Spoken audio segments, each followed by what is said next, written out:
नमस्कार मैत्रिणींनो, नाताई आणि बाळाचे युट्यूब चॅनलमध्ये मी शालिनी तुमच्या सर्वांचं पुन्हा एकदा हार्दिक स्वागत करते.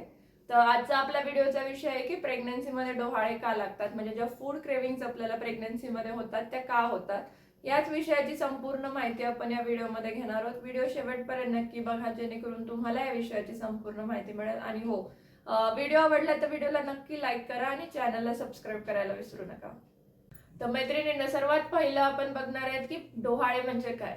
तर प्रेग्नन्सीमध्ये काय होतं, खूप महिलांना ना कधी कधी खूप एखादा विशिष्ट पदार्थ खाण्याची खूप तीव्र इच्छा होते. म्हणजे त्यांना असं वाटतं की आपण लगेच ती गोष्ट खाल्ली पाहिजे तरच मला छान वाटेल.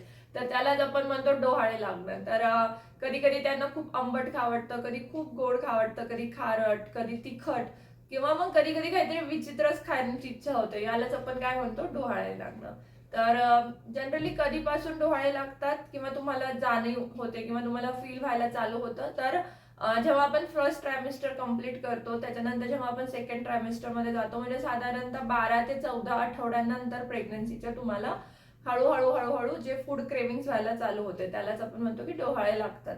तर त्या पिरियडमध्ये मग तुम्हाला काहीतरी विशिष्ट पदार्थ खायची इच्छा होते, आणि जसं जसं जसं प्रेग्नन्सी प्रोग्रेस करते तेव्हा ती इच्छा थोडी तीव्र होऊ शकते. पण असं पण होऊ शकतं की काही महिलांना काही असं वेगळं फीलच होत नाही, म्हणजे त्यांना काही असं वेगळं खाण्याची इच्छा होत नाहीये, तर ते सुद्धा कम्प्लिटली नॉर्मल आहे.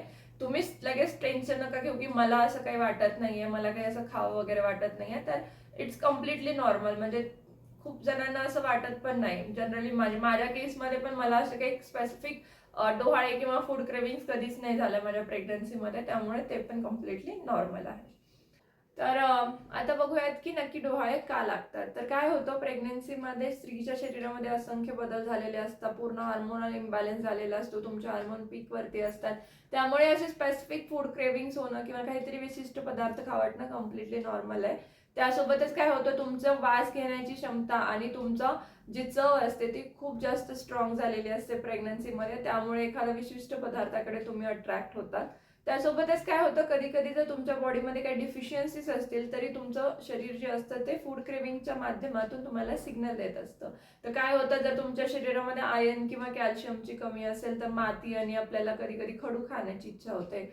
जर तुमच्या शरीरामध्ये सोडियमची कमतरता असेल तर तुम्हाला खारट पदार्थ खावे वाटतात. जर शरीरामध्ये तुम्हाला शुगर लेवल कमी असेल तर त्या केसमध्ये तुम्हाला गोड पदार्थ खाण्याची क्रेविंग होते.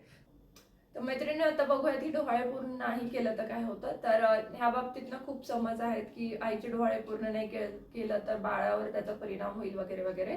तर खूप जण असं म्हणतात की जर आईचे डोहाळे पूर्ण नाही केले तर बाळाचा कान व्यवस्थित नाही भरणार, त्याला व्यवस्थित ऐकू नाही येणार, किंवा तो अपंग जन्माला येईल, किंवा मग तो त्याच्या दिसण्यावर इम्पॅक्ट होईल, त्याचा कलर गोरा नाही होणार, किंवा तो छान नाही दिसणार, काहीतरी विचित्र घडेल. या सगळ्या असंख्य समज समाजामध्ये आहेतच. पण मी तुम्हाला सांगू इच्छिते की हे सगळं खोटं आहे. ऍक्च्युली फूड क्रेविंग आणि डोहाळ्यांचा बाळावरती असा काही परिणाम होत नाही, कारण ती आईची क्रेविंग आहे, म्हणजे आईला ती फूड क्रेविंग होतीये.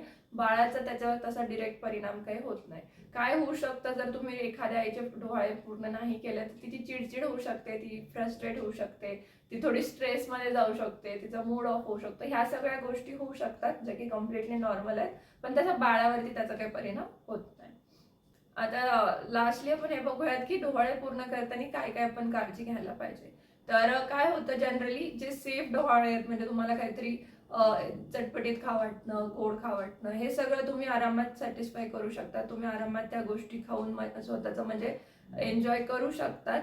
त्यामध्ये काही हार्म नाही. फक्त खाताना तुम्हाला एवढीच काळजी घ्यायची आहे की तुम्ही ते एक्स्ट्रीम नाही करत आहे, म्हणजे खूप अति पण गोड पदार्थ, अति तेलकट तुपकट असे पदार्थ नाही खात आहेत, कारण ते इव्हेंच्युअली तुम्हाला हार्म करतील. पण वन्स इन अ वाईल कधीतरी तुम्हाला खावं वाटेल तर तुम्ही नक्की खाऊ शकता. तेव्हा तुम्ही अजिबात गिल्ट वगैरे वाटून घेऊ नका. कम्प्लिटली नॉर्मल आहे हे सगळं होणं.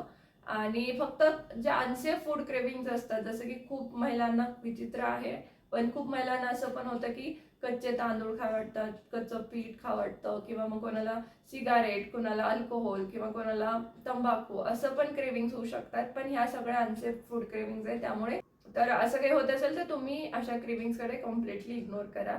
ज्या पण तुम्हाला फूड क्रेविंग्स होत आहेत त्याचे काही अल्टरनेटिव्ह हेल्दी ऑप्शन्स अवेलेबल आहेत का, तुम्ही ते पण बघू शकता आणि ते खाऊ शकता मग विदाऊट गिल्ट फील करून. त्यानंतर जरी तुम्ही तुमच्या क्रेविंग्स पूर्ण करत असाल तरी तुम्हाला नेहमी प्रेग्नन्सीमध्ये थ्रू आउट संतुलित आहार मेंटेन करायचा आहे, व्यवस्थित पाणी प्यायचं, या गोष्टी कधीच तुम्ही इग्नोर करू नका.